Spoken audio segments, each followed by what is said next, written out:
ijazah asli, hard copy Joko Widodo? Tidak. Kemudian apakah pada saat itu saudara juga diperlihatkan tentang berita acara penyitaan ijazah? Tidak. Pada saat itu, pada saat di Barreskrim, tidak ada satu dokumen pun yang diperlihatkan. Sama halnya dengan kejadian tanggal 15 April di Universitas Gadjah Mada.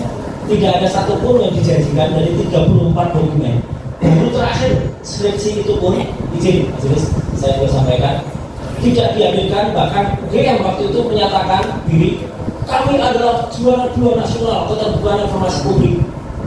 Saya bilang kepada Prof. Onik waktu itu, Prof Onik tahu nggak siapa perancang undang-undang keterbukaan informasi publik? Siapa mas? Ya ada di depan Prof. Onik ini. Saya termasuk perancangnya. Jadi itu harus dihadirkan, karena itu masuk hukum publik dan itu terbukti. Akhirnya KIP, Komisi Pertulisan sekarang mau menyuruh semua. KPU menunjukkan itu bukti bahwa dokumen itu adalah dokumen publik. Jadi waktu itu saya ulangi, tidak ada dokumen apapun yang diperlihatkan di Barreskrim. Di UGM skripsi itu pun setelah kita kejar dengan sangat lama, 1 jam pada saat dimulai. Baik, pertanyaan saya lanjutkan kembali. Saudara mengatakan berdasarkan CV dan rekam jejak saudara sudah ratusan kali menganalisa foto ya. Nah, kaitan ini masih kaitannya dengan pemeriksaan di Mabes Polri, karena saya khusus untuk pertanyaan-pertanyaan adalah fokus terhadap gugatan CLS. Jadi inti dari gugatan ini kami tanyakan kepada saudara. Apakah saudara selama proses gelar perkara khusus dan sebagainya pernah diperlihatkan berita acara pemilihan tahun 2019? Tidak pernah.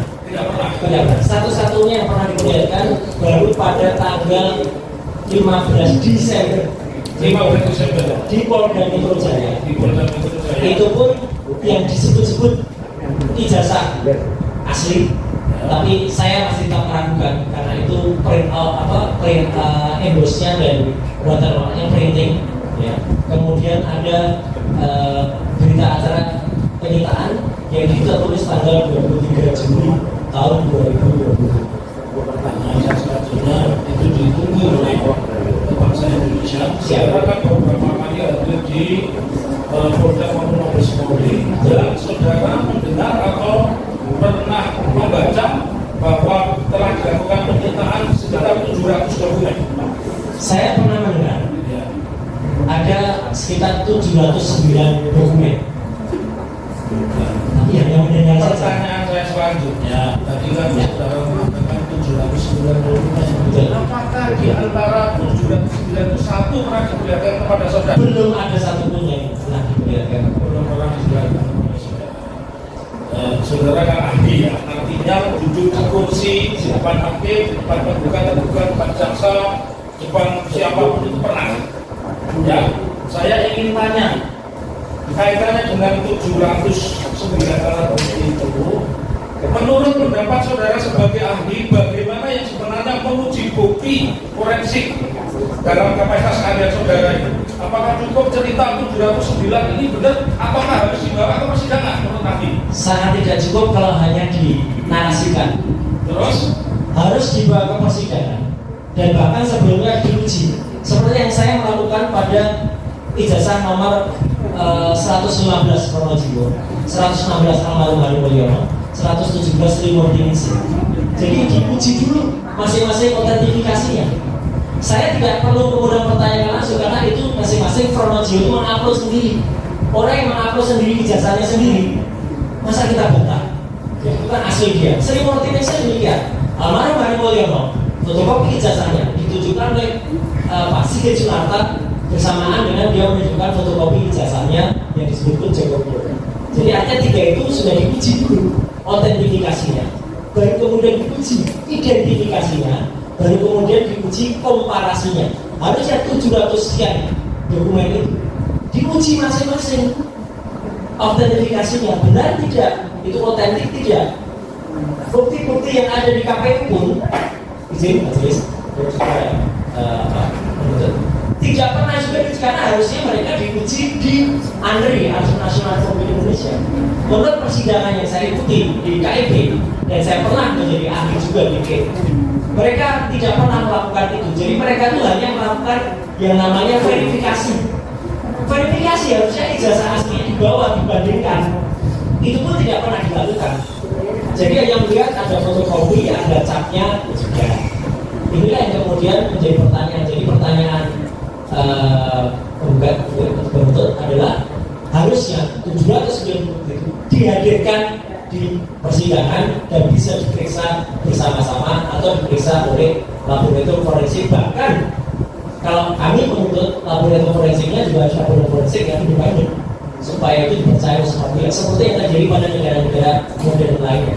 Laboratorium forensik tidak dibawa ke Indonesia. Laboratorium forensik harusnya dibawa institusi sendiri, minimal dia dibawa Badan Riset dan Inovasi Nasional atau BRIN. Dari pengalaman ini saudara diperiksa di dalam pengadilan, jika demikian, apakah pernyataan asli yang diucapkan oleh kepolisian, entah kepolisian manapun itu sifatnya klaim sepihak?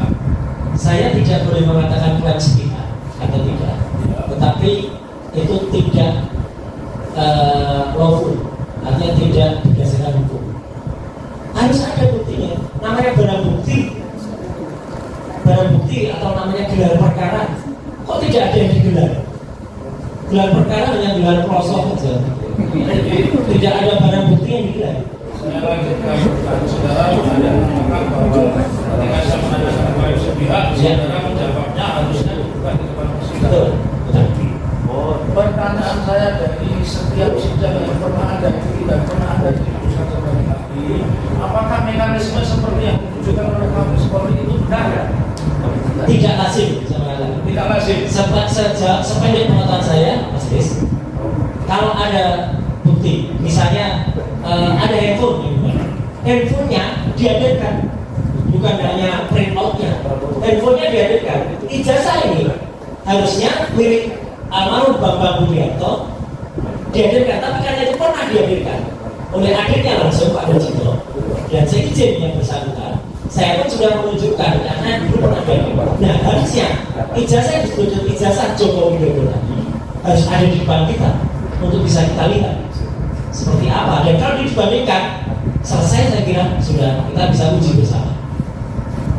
Jadi pertanyaan Siap. saya lanjutkan kembali. Jika demikian, apabila dokumen yang dipersoalkan publik itu tidak pernah diuji pengadilan, menurut ahli, apakah itu berpotensi menimbulkan konflik dan ketidakpastian? Secara saya hanya bisa jawab secara teknologi. Ya, secara kapasitas ilmu Anda saja. Artinya dokumen itu tidak bisa diverifikasi, tidak bisa diidentifikasi, bahkan tidak bisa diidentifikasi. Artinya itu tidak bisa dipastikan. Sebuah dokumen yang tidak bisa dipastikan pasti akan menimbulkan persepsi yang berbeda-beda, dan itu mau di luar ranah. Karena ada seorang ahli, ketika Anda dihadapkan pada satu bukti yang seperti itu, Anda mengatakan apakah itu layak disebut bukti? Kalau buktinya tidak dihadirkan, dan saya selaku ahli yang dihadirkan, saya akan menolak untuk memeriksa mana yang buktinya. Kalau buktinya tidak ada, tidak boleh. Dan itu yang kemudian saya lakukan juga. Sebelum saya mendapatkan download gambar dari Dian Sandi Utama yang berbahasa berwarna, saya juga tidak berani memeriksa untuk kopi hitam putih, apalagi terlibat yang ditunjukkan, meskipun itu merdeka. Tapi karena kualitas adalah bukan kualitas untuk diteliti, kita tidak perlu. Dian Sandi juga mengatakan itu adalah asli. Daripada pemberitaan selanjutnya, dia pergi ke Solo, ke sini, dan minta izin kepada katanya yang punya ijazah itu, dan yang punya ijazah mengatakan dia itu memang ijazah saya. Ini untuk membuka keahlian saudara dan rasa penasaran. Apakah saudara pernah di dalam sidang ini diminta untuk menguji ini sebuah bukti ini asli dan tidak asli atau apa? Apakah saudara pernah melakukan itu? Kasus ini, Kasus yang lain?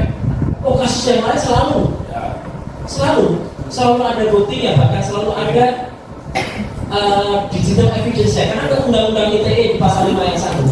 Bukti digital itu bukan hanya print out. Bukti digital itu adalah dari file asli digital yang ada, dan kemudian itu ada hash-nya. Hash itu adalah identifikasi dari file digital yang ada. Jadi kapasitas Anda diminta untuk menguji, berarti barang yang diuji yang asli atau tidak asli dihadapkan di depan saudara. Dihadapkan sehingga kita bisa menguji yang asli dibandingkan yang tidak asli. Hasilnya adalah satu asli, satu tidak asli, atau tidak asli juga. Kenapa saya tanya itu? Untuk menguji pertanyaan kaitannya dengan peristiwa hari ini. Apakah menurut saya tindakan yang menyatakan bahwa ijazah ini asli, tapi di media saja, entah itu di koran, di televisi, tanpa membuka dokumen fisik di pengadilan, bertentangan dengan proses pembuktian yang pernah Anda lakukan di depan persidangan? Sangat tidak lazim dan itu bertentangan. Baik, ya. Terus pertanyaan saya selanjutnya, ya. Apakah saudara tadi kan mengatakan bahwa yang namanya pemeriksaan di depan pengadilan, dan saya menguji membandingkan antara yang asli dan tidak asli, dan apa yang dilakukan oleh Mabes Polri Anda menyatakan tidak asli. Pertanyaan saya selanjutnya, ya. Kalau ada sebuah peristiwa ijazah, ya, menurut ahli, saudara pernah meneliti ijazah belum? Kasus ijazah palsu begitu. Orang memiliki ijazah palsu saja jarang yang ada. Ya. Kemudian saya lebih banyak menguji memang betul. Ini adalah kasus ijazah yang saya teliti untuk pertama kali. Ya, baik. Kaitannya dengan set membandingkan, ada kan meneliti foto dan sebagainya. Apa metodenya? Ya, sebelum nanti jadi salah hati kan.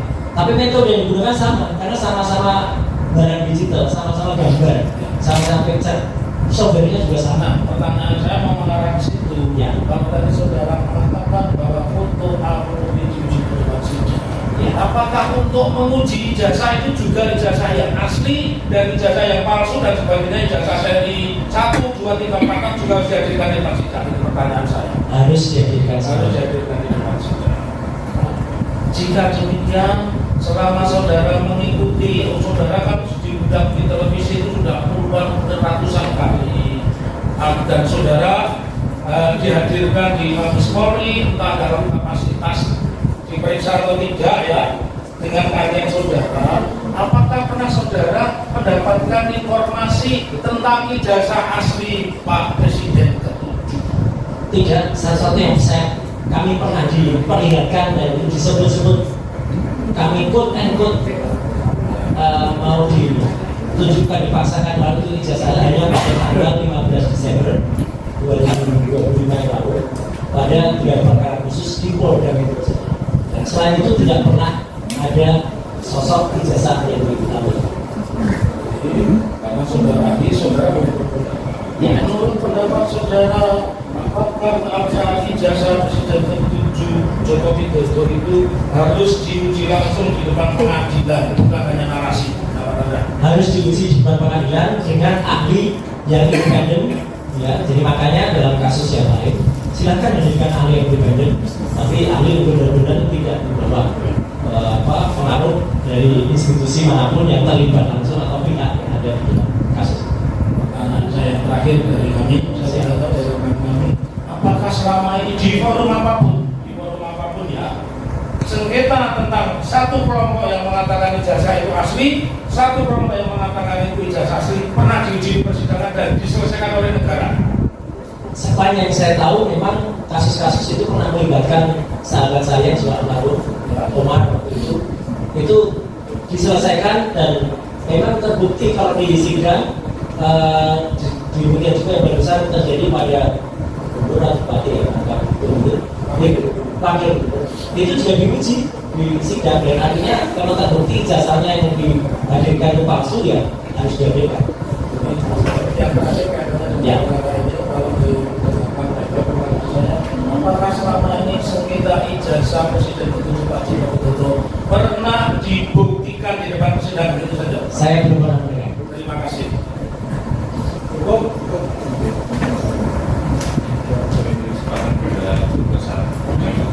Terima kasih. Pak Wali Suryo, ya. Jadi, saya ingin